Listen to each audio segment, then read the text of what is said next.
Thanks for joining us this morning for a somewhat unplanned second virtual seminar to follow up with our first virtual seminar, What is my soil moisture sensor trying to tell me?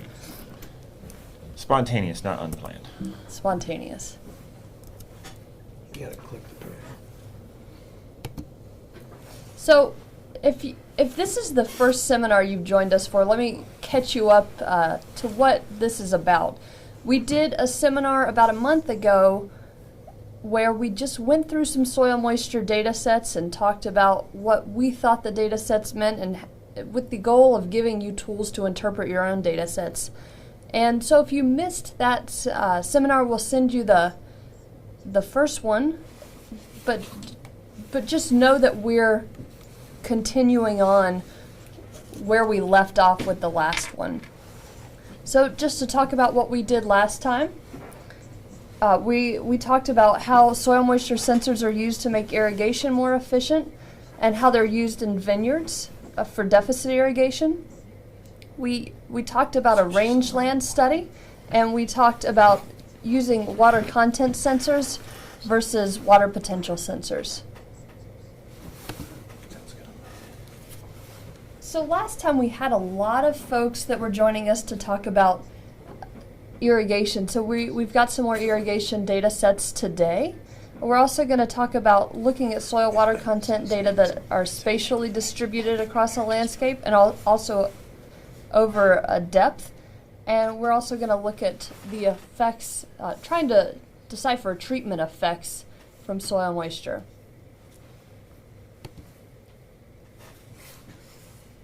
It sounds like we've got some technical difficulties with the sound right now that we're working on. So if you'll just hold tight, we're working on fixing those. I might try something out. Just keep going. Okay, so you're probably the one that knows your soil moisture data set the best, but we've got a unique skill set here that we'd like to lend to what you're doing. So just to tell you a little bit about who you're hearing today, hopefully with better sound in a few minutes. We've got Colin Campbell here. He's one of our R&D scientists, and he's the one that's developed most of our soil moisture sensors. He's also got extensive experience installing these sensors in his own research and with existing research that's going on right now. We've got Chris Chambers here. Chris is the one that receives all of your questions when you write to support@decagon.com. Hello. And I'm here too. My unique skill set comes because I am not a very good planner when it comes to collecting soil moisture data, and I make a lot of mistakes, and I've learned from all of those mistakes. So my hope is that I could share some of that hard-learned experience today.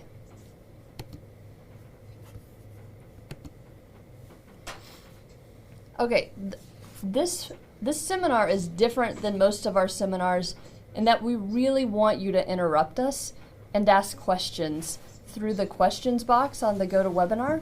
We're gonna ask these questions as we go. And so we're going to bring up your questions when you ask them, and we're going to talk about the answers. So please ask questions. If you don't agree with what we're saying, please say that too. Any questions, any comments, we more than welcome those. This is an open discussion about soil moisture data. We're giving you one perspective, but there are many perspectives out there, and we're excited to hear from you. So we're going to do a quick poll question just to get an idea of who was with us in the first seminar. And this will kind of help us as we go. If we covered a lot of a topic with the first seminar, we won't cover it as much here. But if there are a lot of people that weren't with us before, we'll probably try to revisit that.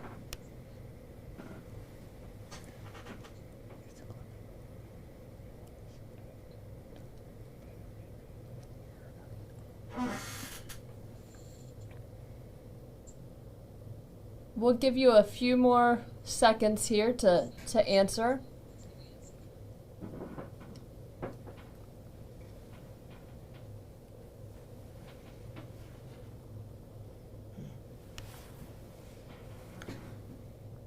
Okay, well, thanks for answering. Just to give you some feedback, the majority of you weren't with us for last month's seminar, which is fine. We're going to be discussing some of the same stuff again, and we'll go into more detail, and we will try to repeat some of what we talked about last time, since the majority of the viewers today weren't here. But I encourage you, if you missed the first one, it was a really fun seminar. It's the reason we did this again, and so I encourage you to come back and watch that too. Okay, I'm going to hand the time over to Colin Campbell here. This was one of his field sites. It still is one of his field sites where he's a collaborator, and we'll talk about this application first. So this is a dryland wheat farm that we set up. I think we've been running this experiment continuously for the last 7 years. I believe we started this around 2008. And this is actually done in a dryland wheat farm that's not too far from Decagon, located here in the Palouse region of eastern Washington state. This is a 37-hectare dryland wheat farm. Like I said, it's a Palouse silt loam soil type. We weren't really aware of it when we started this experiment, but going out and studying the soil profile out there, we have a hardpan around 130 to 140 centimeters in some locations of this farm. We have about 500 millimeters of rain. This year's a really dry year, and we're getting most of that just in today. It started raining. We have a continuous rotation out there of 3 different crop types of wheat, typically a barley, and then something else that they decide to put in there, typically a legume, to try to do some nitrogen fixation. This farm is located just like the Palouse that we live in here, is a rolling hills area where we have about a 40-meter elevation change across there. So what our goal was to install several systems. I think we're up to about 42 different sites across this farm. Initially we started with 12, and these 12 sites were all created similarly, where we dug a kind of a square trench, installed at that time an Eco-TE sensor, which was a precursor to our current 5TE sensor, at 30 centimeters, and then had installed other sensors at 60, 90, 120, and 150 centimeters. There in the picture on the right-hand side, you can see actually Lauren installing a sensor at the 60 centimeter depth, I think. And you can see what kind of trench we dug. And what we would do is just pull the topsoil out, lay it to the side, so we could repack it in that top 30 centimeter layer very carefully, and then we'd auger holes down through from that 30 centimeter depth down to the other depths to install the sensor. Now, some from the first seminar have asked a little bit on hey, can you give a little bit more information about some of the data in terms of precipitation and other things. We did collect that. I'm not going to show any here in this particular presentation, but as you look here, this is just one site that you're seeing. It is on a hilltop site. So as I said, these were rolling hills. On the top of one of these hills, we located one of our measurement sites. And I've labeled here on the graph water content and on the y-axis, and then time on the x. And I was wrong. We started this in 2007, so we actually have 8 years of data now. But we're only going to look at the first year of data. Why? Because there's a lot of similarity in data over time, and so differentiating between the years isn't particularly useful.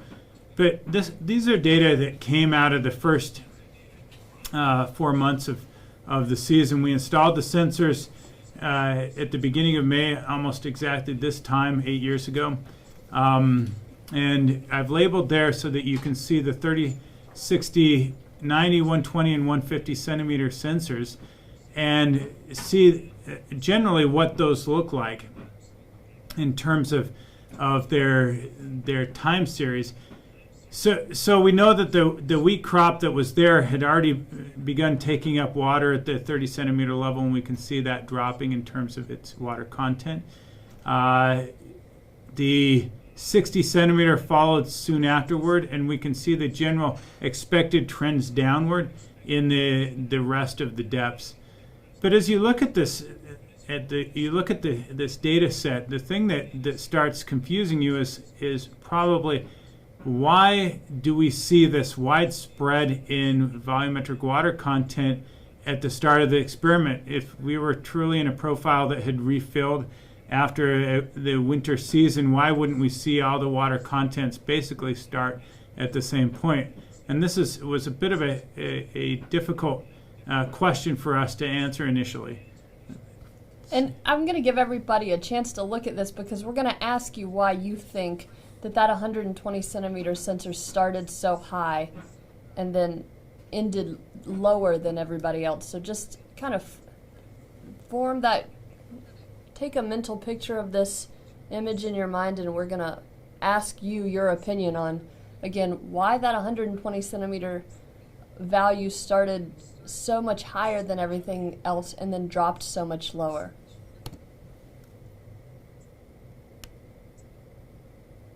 So take a second and give us your opinion on this. This is to make sure you're paying attention to. It's a pop quiz.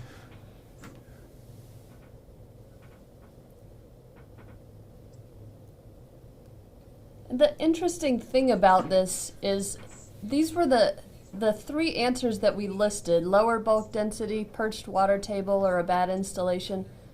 We didn't know what the answer was. We actually thought that these were three possibilities, and we went out and dug down to that sensor to try to get a better idea of what was going on.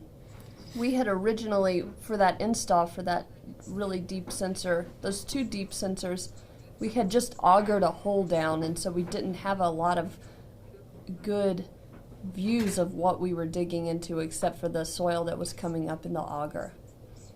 Okay, we're going to close the poll, and I'm going to actually share the results.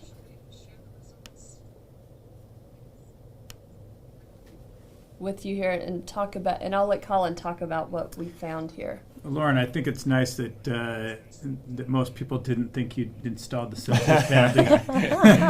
Although there's always that possibility. So it's interesting. We've got about 70% talking about the perched water table. Let's close the poll and look at exactly what we found out there. Was that you can see on the right-hand side now kind of a diagram of what things looked like out in the field. I did mention early on that we'd seen a hardpan out there. And it does turn out that the hardpan layer there at about 130 centimeters was creating kind of a perched water table there. And both the 120 centimeter and the 90 centimeter sensor were basically not able to drain to field capacity initially, and so they had a higher water content.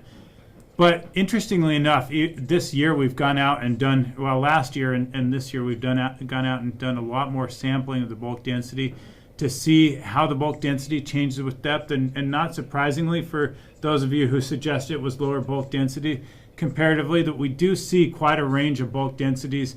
I mean, within the kind of bookends of what we would expect in a mineral soil, but there is a range of bulk densities that doesn't make this soil profile as homogeneous as maybe you might expect. Well, bulk density does affect the output of the probe, but it's fairly robust to bulk density compared to other compared to some of the other factors. Like, I think Doug's analysis was that you can get a 16% difference in bulk density before you see a 1% change in water content.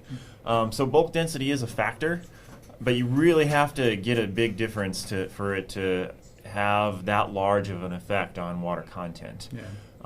Air gaps certainly can certainly pull that reading down, but that hardpan, and this is something I get a lot from customers, is trying to interpret something like this. And frequently you'll see a data set that looks beautiful, 30 centimeters, 60 centimeters, a meter, and it does the exact same pattern that you would think. And then a site right next door, the middle sensor would just do something, it just breaks the pattern.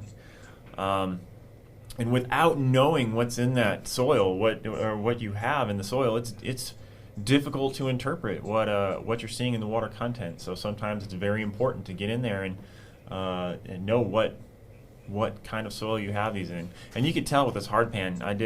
I helped install a few of those, and I don't know if any of you have worked with Palouse loam here, but it's great for boreholes. You can just bore, and you're making tons of progress. And then at the site, you hit that hardpan, and then it's a grind to get that borehole through it. In our defense, that you did auger those holes after that was the second installation, right? That was the second installation. Okay, yeah, that was a couple of years later. So really, we should have known this, but we're a little young in our. I think Lauren wasn't paying attention. And maybe Colin and Chris, can you talk a little bit more about why there's such a difference between the 120 and the 150? I know we talked about the 120 versus everything else, but specifically that 120 centimeters versus 150. Can you specifically say why? So I don't know what Chris thinks here, but from my experience, what happened here, without really knowing much about wheat, maybe it doesn't make sense that you'd see roots down at 120 centimeters. But certainly after this first year, we learned where the wheat is taking up the water, and those roots, of course, it's the summers here on the Palouse are very, very dry. We have high vapor deficits and vapor pressure deficits, and we have relatively low daytime humidities. That those roots are reaching quite deep into the soil profile. It's very nice soil. They're getting down there, and what's happening there is there's a reservoir of water available for the soil, for the roots, and what the sensors are picking up is that the roots are going down there and gathering all the water. And what we do see on that 120 centimeters, it's basically depleting that water down to about the level that we would expect from the 30 and 60 centimeter. Now, physiologically, this is quite interesting because it almost looks in this graph like the 90 centimeter water was almost passed up by the roots, as they kind of found a little reservoir down at 120 centimeters. Now, we shouldn't get too crazy about this interpretation because, of course, we've got to do quite a bit of more science there to really understand that. Even to start with, we should be measuring in terms of water potential and saying, okay, what is the actual water potential of the soil down at 90 centimeters? Did it become unavailable, so to speak, at 35? I don't think so, but there's only so far that this interpretation can go. And that 150 centimeters, there's really no place for the water to go there. The water table there is not that deep, but I don't believe it was up to 150 centimeters. So it was just kind of sealed. That sensor was just kind of sealed. It's sealed from the hardpan. Yeah. So the roots aren't getting through the hardpan, just like your auger. Yeah, right. didn't get to. Well, and just at the beginning here, the sensor at 120 centimeters, this was probably closer to saturation. Where down at 150, we probably started more at field capacity, since that was able to more easily drain. No, exactly. That's why the 90 and the 120 are up so high initially. Is because the idea of field capacity is a dynamic idea. If you don't have drainage, you're not going to have quote unquote field capacity. Right. So let's maybe move on and this is an interesting graph. When we tried to look at the water depletion over time, and it's not perfect, is this one, and you'll see on the next one that we made like this, that because of timing and being out in an active commercial field, we had to bury cables so the farm implements didn't break them all off. So we don't have a perfect time series here, but what you can see is volumetric water content now on the x-axis with depth on the y-axis. And just to give you an idea of the depletion of water at the various depths by the wheat versus time. And so it probably comes as no surprise that from the last graph, but we can see that the wheat was taking up water by depth is first, of course, at the upper depths, and then as time went on, they were depleting the lower depths of water, and then of course, right there toward the end, toward harvest time between 7/21, 8/2, so late July, early August, when they did go out and just were preparing to harvest, we've got senescence of the leaves, etc., that very little water is taken up.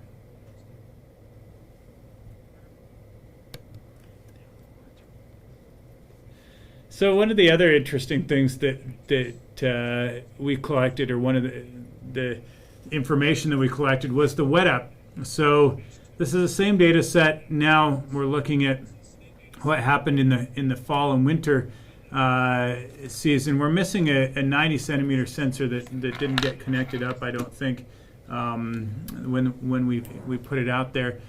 So you can see some of the things that we'd really expect to see. We see there the 30 centimeter sensor is showing the several rain events, and again, as someone suggested, it certainly would be nice to put precipitation on here, but with all these sites, we actually were collecting precipitation from a meteorological stand that was out in the field, and we just didn't match those things up. So there at the 30 centimeter sensors, again, we can see the precipitation, and then we see the wet up coming from the 90 centimeter sensor. That was pretty much full, but the water didn't get down to the 120 centimeter sensor till fairly late in the season. We see an event there around the first part of February that really bumps the 120 centimeter, and what we're seeing there is really that perching of the water table again, that it dried out over the summer, takes a fair amount of water to really perch that water table, and then it spikes up. And the thing that I was looking for in this data set was if that sensor is behaving like it probably should, that 120 goes back to about the same level we saw in the first graph, and it did. We also see that the 150 centimeter sensor, again, it didn't move down much and it didn't move up much, but when we finally hit kind of saturation above the hard pan, that we do see the 150 bump as water just kind of forces through that hard pan down to the lower levels. Not a lot of change though. Right. And I want to continue to encourage people to ask questions. We've got a couple of questions that have come in, but please give us your comments and ask questions, and we'll answer them. And we'd love to debate this stuff. That's what we do every day. Are you picking a fight, Lauren? Not on my data set. You got to wait till your data set. So here's the general wet up here, and again, the bulk of the wet up in this situation was down at the 120 centimeter.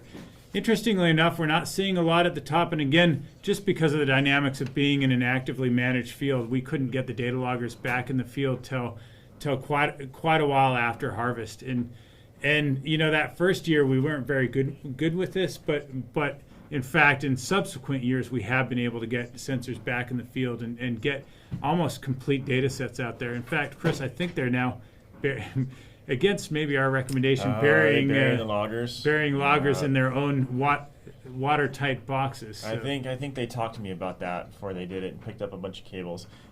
People like to bury loggers. Sometimes it works. Sometimes it doesnting work out so good. But in this situation, it's a fun adventure. They're putting a lot of Descott in there. They're putting a lot of RTV silicone on the connectors. I don't know what their success rate is. Well, so we'll have to check on that. The connectors and where the batteries are located are the only places that we don't cover with epoxy. So it's not the end of the world. We do try to waterproof this stuff as much as we can. But don't bury your stuff. I recommend against burying unless you're gonna really get them waterproof. Yeah, that's but a challenge. hopefully we'll see how those go. Yeah, so collecting a full data set is more possible for them, but not easy. This is a really good data set to really look at this. So Colin and Chris, why do you think that the 90 centimeter sensor readings remain so constant here? We don't, everything else we see a big change except that 90. So that's really interesting. I mean, this is a great question related to. Can you back that slide up just a little bit? Let's see. So, That's going the wrong way. forward. Let's see if we can. There we so, go.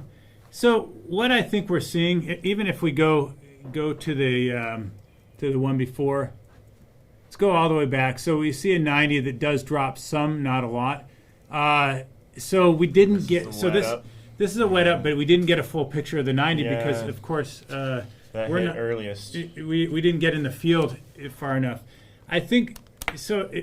I think that relates to the physiological nature of what's going on out there. I think my guess is that the wheat was honing in on where the easiest water to get was, and that was down at the 120 centimeter level, right above the hardpan, and basically bypassed the 90 centimeter level and went straight to the hardpan, and we just don't see that wet up in the 90. Go back one. Oh, am I going the wrong way?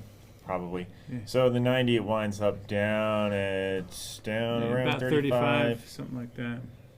and then it bumps up a little bit. Yeah, We so just we're missed seeing the, back to 40 to 45. So we do have wet up. Yeah, we missed the refill in this part of the season, but yeah, that's a great point that Colin's made about the root variability. Yeah.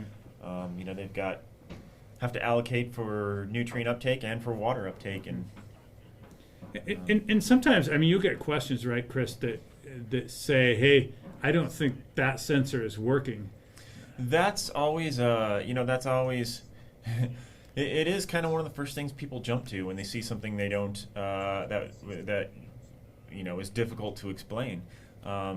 Is this sensor working? I'm a big advocate of finding out whether your sensor's working. If you're not sure, and you can, dig it up, read it in air and water, make sure it changes. If it does change, then what you're seeing down there is real. Yeah. But without knowing what's happening with your soil, if you don't realize that there's that hard pan there or a texture change, then it's hard to explain some of these when the sensor does something that you don't expect. Right. Well, I'll ask one more question about this data set, and we'll move on since it's 8:30 and we've gotten through one data set. Colin, you were part of the design of this study, and the most shallow sensor that you guys installed was 30 centimeters. Is that the shallowest?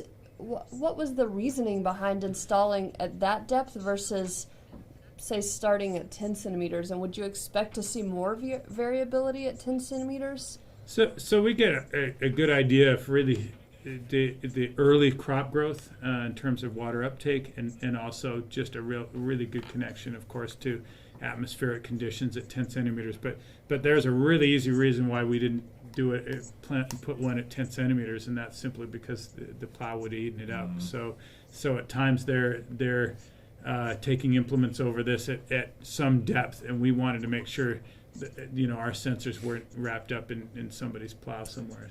And when they took the loggers out, they left the cables in but buried them below the plow, right? Exactly. Yeah. So we could have gone a little bit shallower. We probably could have gone, say, to 20 centimeters. I don't think I would have gone any less than 15 centimeters out there, because I think we could have had a problem. You never know. So this stuff is variable. They don't plow very deep out there. That's the minimum till operation, as I understand it, and they're doing quite a bit of work trying to really use environmentally friendly approaches. But we couldn't put them any less. Okay, we will look at this data One more set thing, this one one's more cool. time, Yeah, because this this is is cool. really cool. Yeah. So this is a different site. So this is a toe slope site where we get quite a bit more water because the water is running downhill. And so this was just something I noticed as I was going through this rather large data set. And this is something we get questions about all the time. Generally, when your soil moisture wiggles up and down and it does it on a diurnal basis, what Chris and I would tell you is you've got some temperature sensitivity in your measurement, and by their nature, soil water content sensors are temperatures. Well, they measure. There is a temperature. Dielectric changes by temperature. Yeah, sensitivity there. And if you're really interested in that question, we can contact us. Particularly, we've got some things that you might be able to do, and there are papers coming out on that. Generally, dielectric sensors can be improved. The output can be improved by temperature, but this is not a temperature 150 sensitivity. centimeters deep? No way.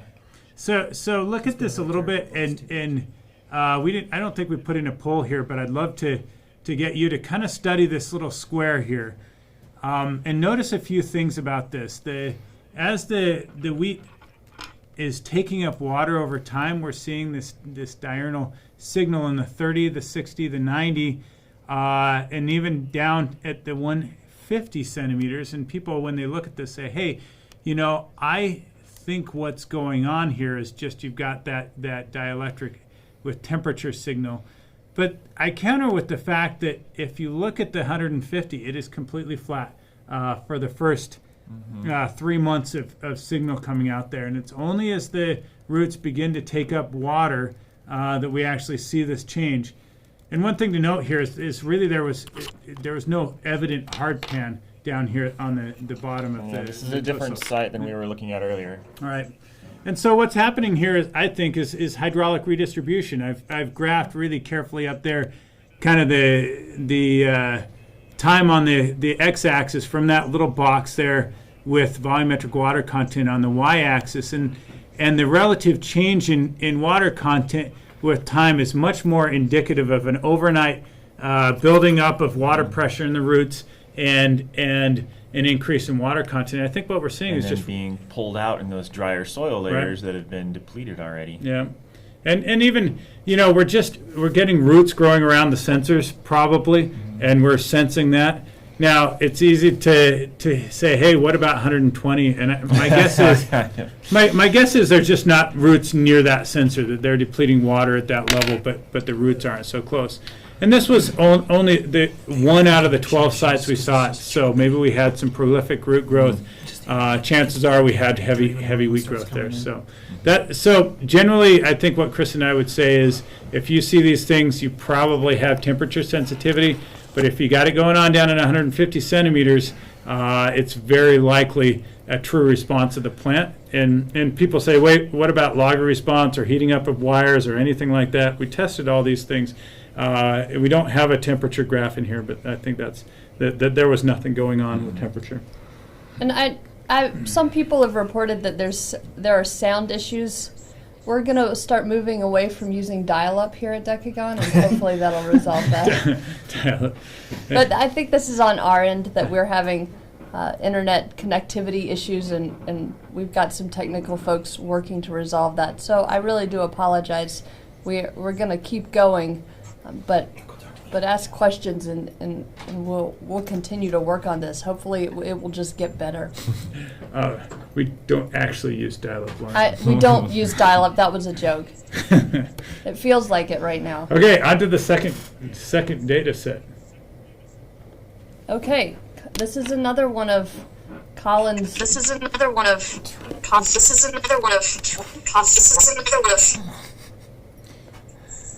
That was another technical difficulty.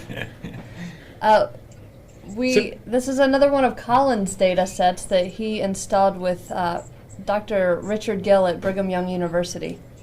So here we're doing something quite different. We're in a natural ecosystem up at about 3,000 meters on the Wasatch Plateau.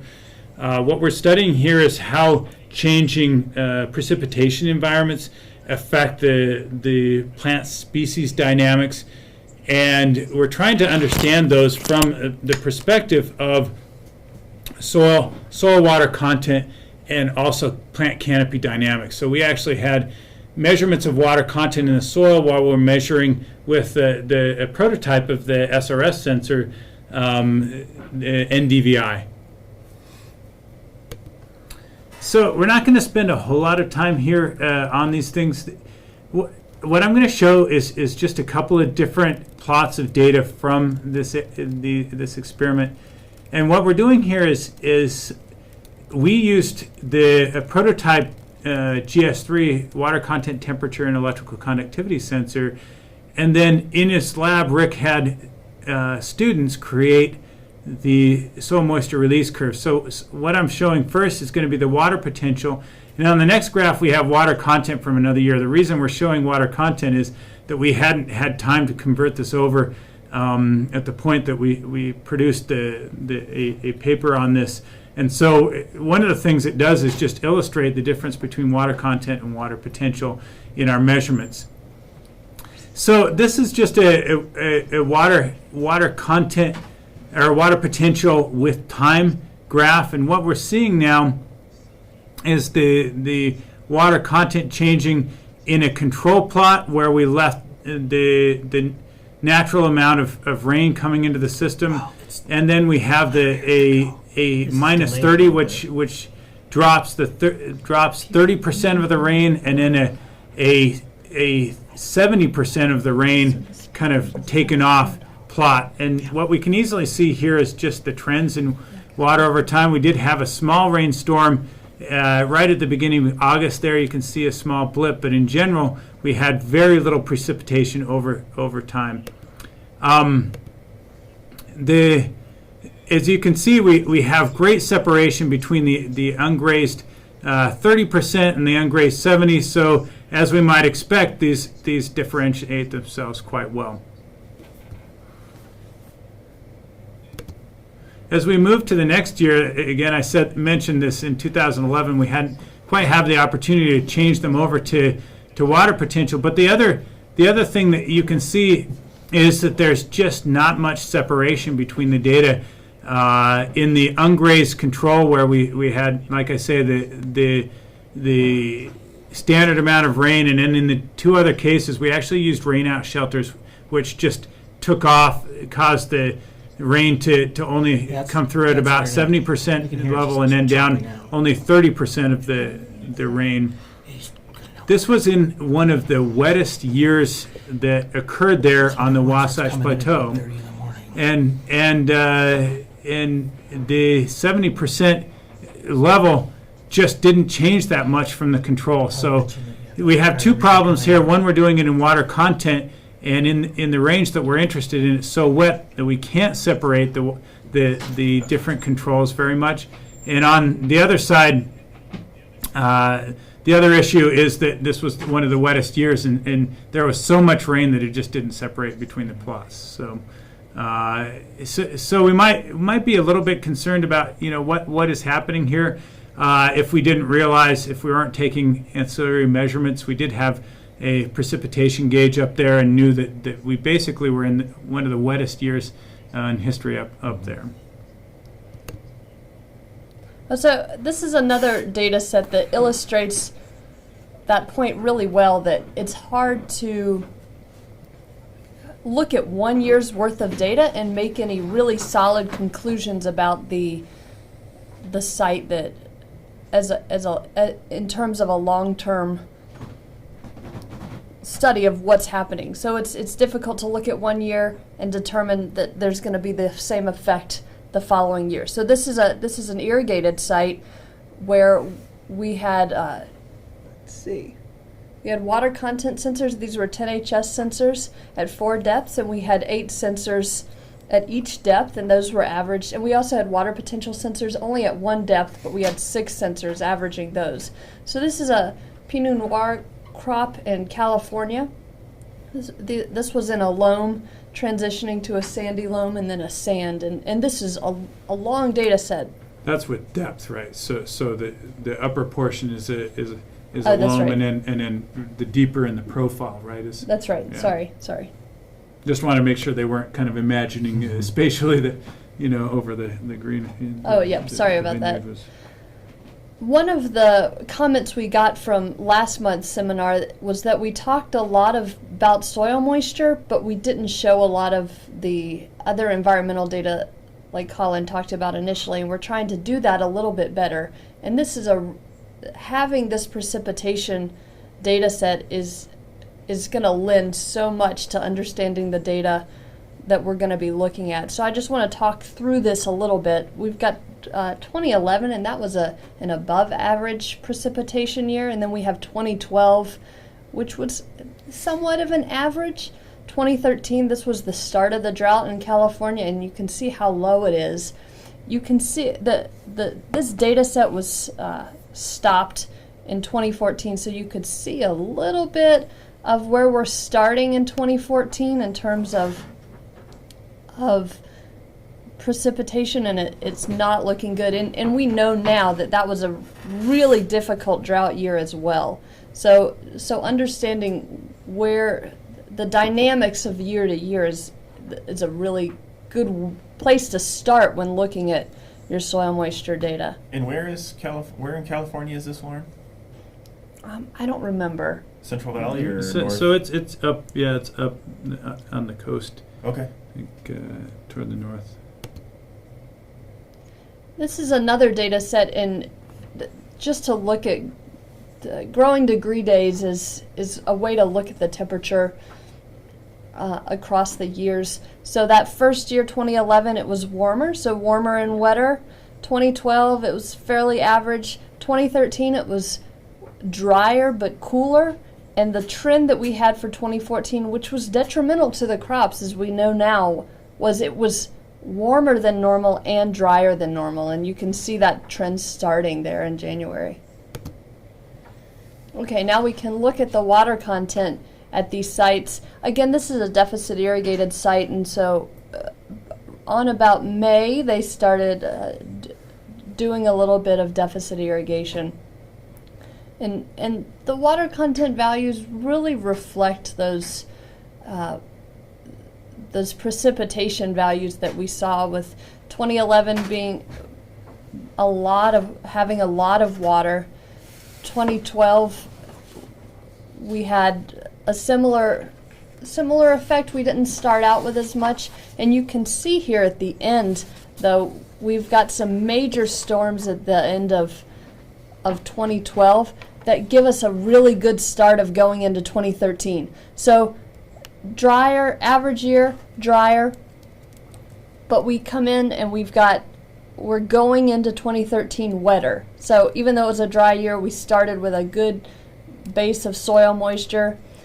And this is where it's really interesting with this data set. As you could see in 2014 at the beginning, we're starting out as dry as we are in mid-season, and that's a really scary thing to start watching.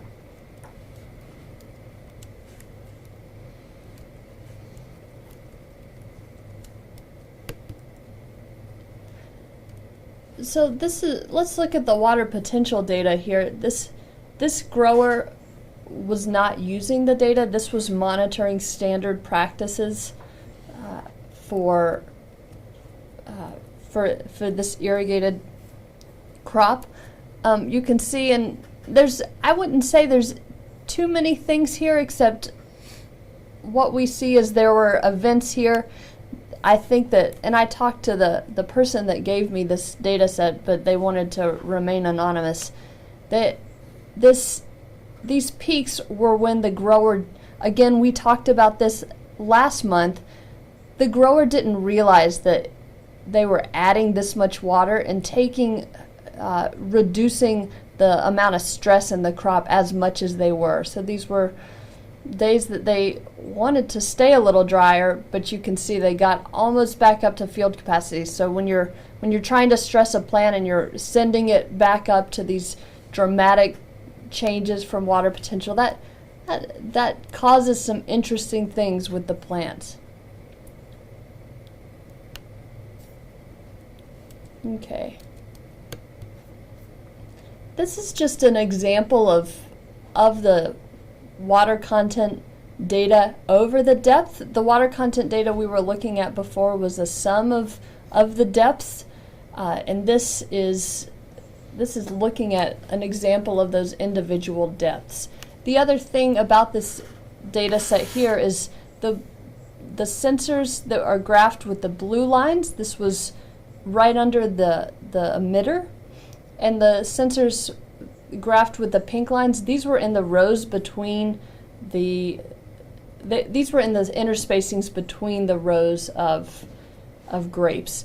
And what this is really showing is even though this was in the interspacing, so not where it's irrigated, the plants are pulling some water from that space as well. So this is an area that's often neglected with water balances, but you can see here that this is an important source of water for the plants. And you can see, I'll say one more comment about this data set. You can see it's really difficult for us to get water down to these lower depths. You don't see a lot of water getting down to that 48.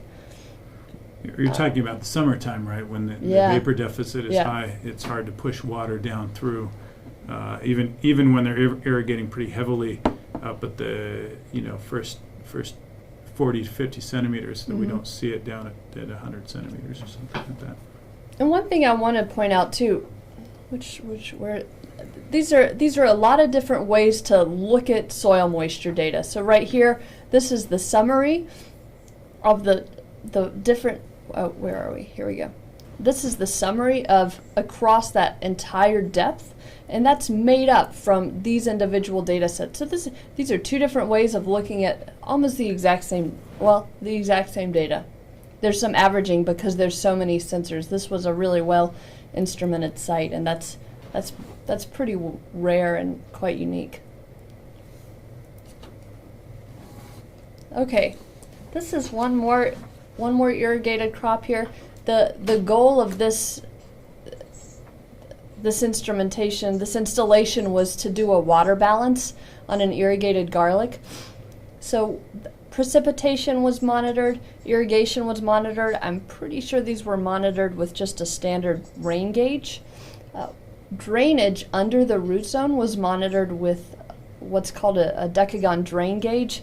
There were two of these at the site. These are the installation of a drain gauge is pretty substantial. It's a large instrument, and it's really one of the only ways to get deep drainage. So when you are doing a water balance, we do have a lot of people call and say, I've got soil moisture sensor data across depths, and I want to show what's going below the root zone and what's contributing to the groundwater.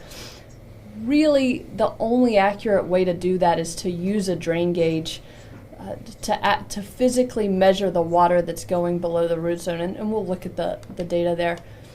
The 10HS sensors were used to monitor soil water storage, and we had MPS2 sensors at different locations used to monitor water potential.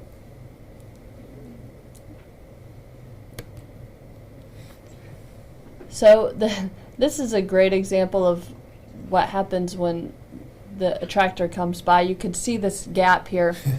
I love the drainage data. It's just such a missing piece in so many data sets.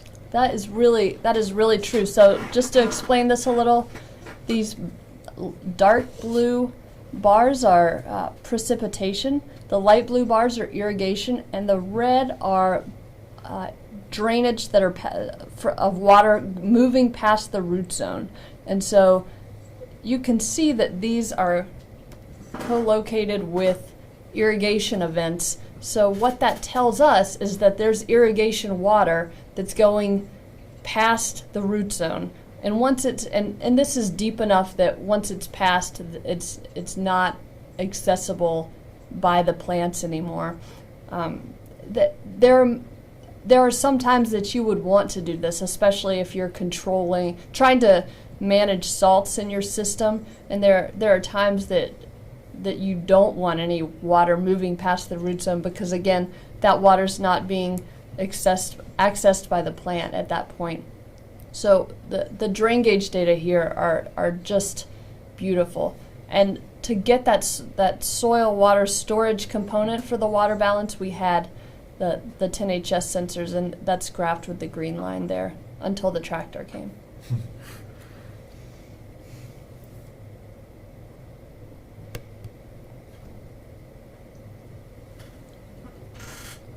Okay, these are the same data sets, but we're looking at soil moisture across the depth.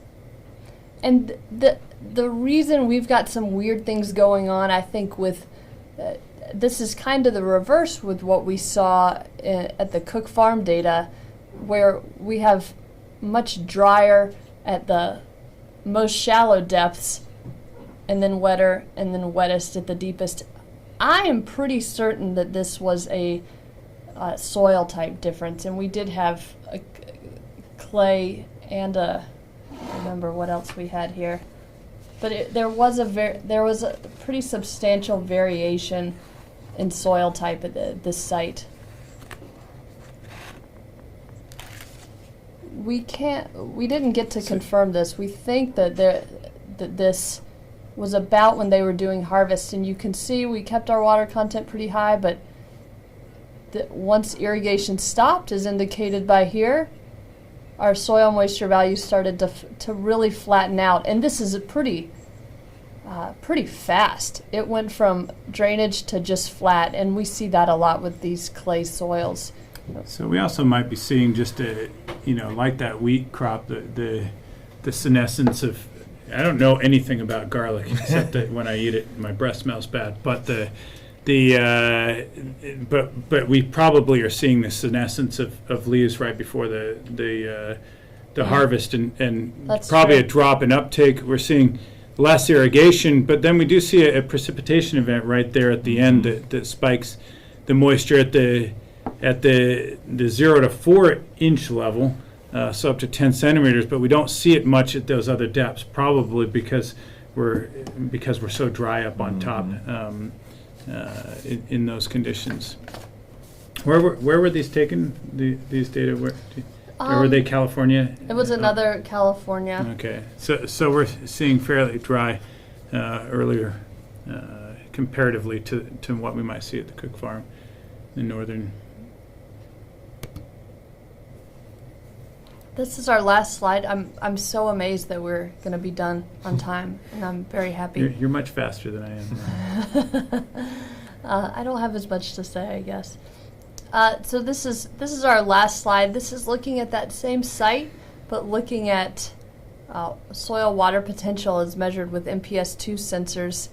The really interesting thing about this is we had the sensors.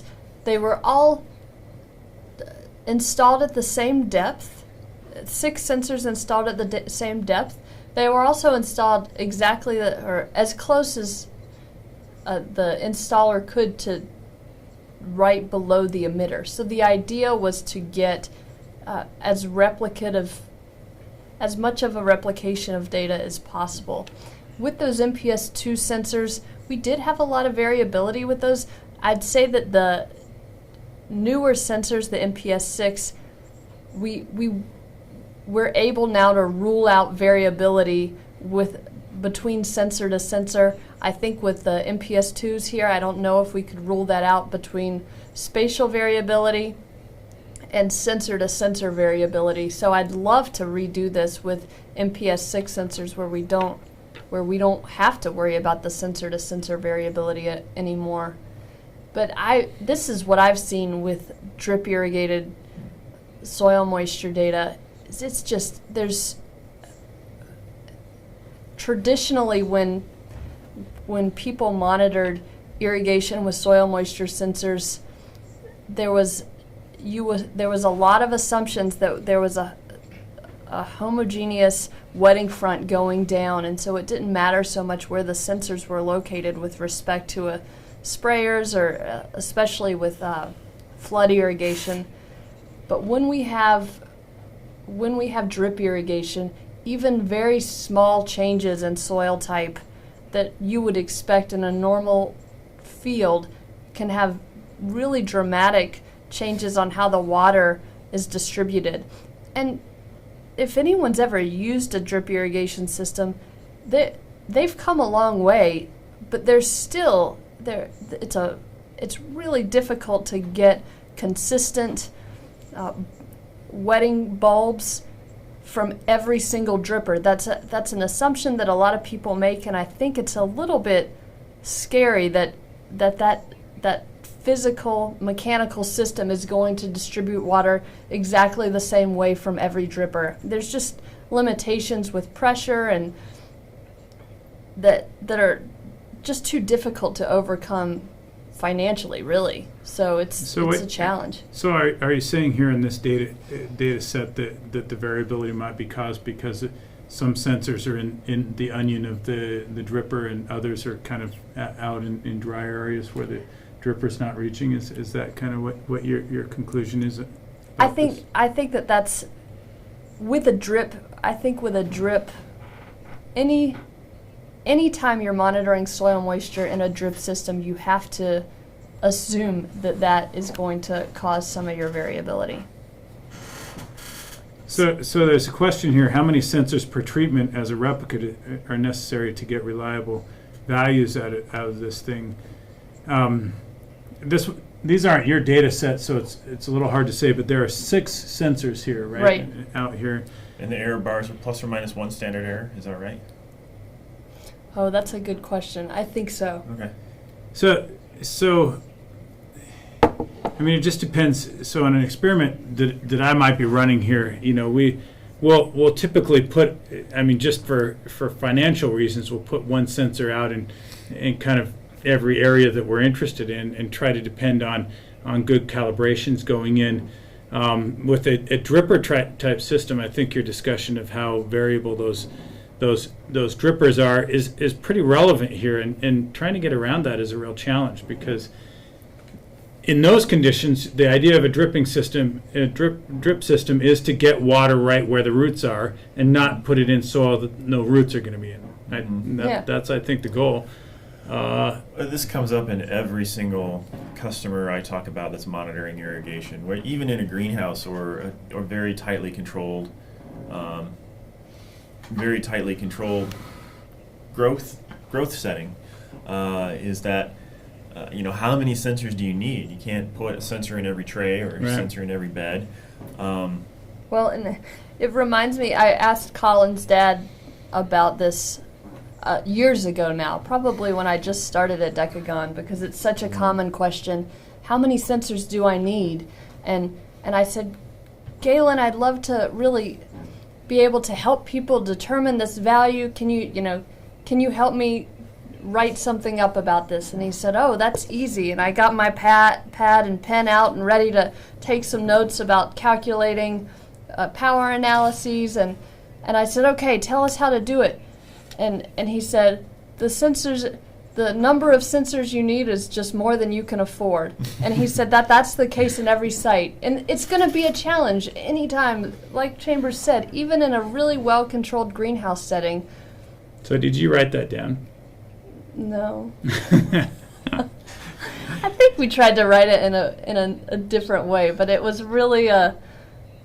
But the trick, and this comes up in discussion after discussion, the real trick is finding the representative place to put your sensors. Yeah, right. Exactly. And if you can find those spots that are representative of your population, of your sample population, then that's where you can put the minimum amount of sensors. And this, I don't think that these data, the error bars here are pretty scary in certain parts and then not too bad in other parts. And what I would say about this data set is I'd like to see what the individual sensors are doing, because it's really hard to know exactly.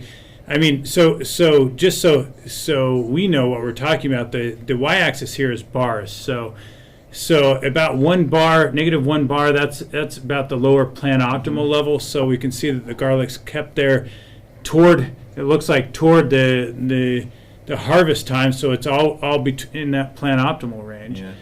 But I'd like to see what sensors watering. And I just want to clarify, because we've done everything except answer the question here. Yeah, the answer is we don't know exactly how many sensors you need, but there are some things to consider when you're. And I just don't ever average data. I just never average data, and I never try to use soil moisture data averages to characterize a site. Well, I'll maybe put 10 out, but I'll look at all 10 and maybe throw out the highest and throw out the lowest, and then use those 8 in between to make a decision. You're just throwing them out. Well, I mean, but that's so there are a lot of approaches here, and we've actually seen there are published articles, if people are interested, in how many soil moisture sensors do I need to get a certain amount of accuracy, but we shouldn't lose sight of the fact that in general our goal is to understand how much water is available to the plant. And if we start averaging water content sensors, that may not help us because we're averaging in soil textural differences that relate to water potential. I'm much more comfortable averaging water potential sensors or converting water content to water potential first, and then the possibility of averaging them. But here, I'd love to see this data, a little more granularity to this data set, because I based on this, I'd say, wow, you have to use quite a few of them. But I don't think that's generally true. My water potential data are all pretty consistent. Yeah. But it looks partly that it's the most important time of the year, when they've got some of the biggest growing demand, when they need the best data. Yeah. And that's And- tough but to they- get at. They are in the right place, though, in Yeah. terms of their optimal water level. I'd love to redo this with MPS 6 sensors that don't That's have a that great, higher. Yeah, that's a great point. So, yeah, I'd like to see what it said. Yeah. Well, again, thank you everybody for joining us today. We'll thank these some of the people that are listed in this thank you. We discussed their data last month as well, but we, as you can see, because we've run over twice doing these seminars, we love looking at this data. We love talking about these data sets. So I really would love if you would share your data sets with us and allow us to discuss them here. We can make them anonymous. If you don't feel comfortable with that, but still have questions about your data, please still send them to us and we can discuss them offline. Also, if you ever have questions about your soil moisture data or anything else in life, you Not can life. just Yeah, not like we're it's not good just at soil that. moisture. you can just contact us at support@decagon.com, or our number is 509-332-2756, or is it 5600? 5600. 332-5600 for directly to the support line. Again, thanks for joining us today. If you like these seminars, let me know, where we're just talking off the cuff. These are uncommon for us, but we enjoy them, and if you do too, we'd love to keep doing them.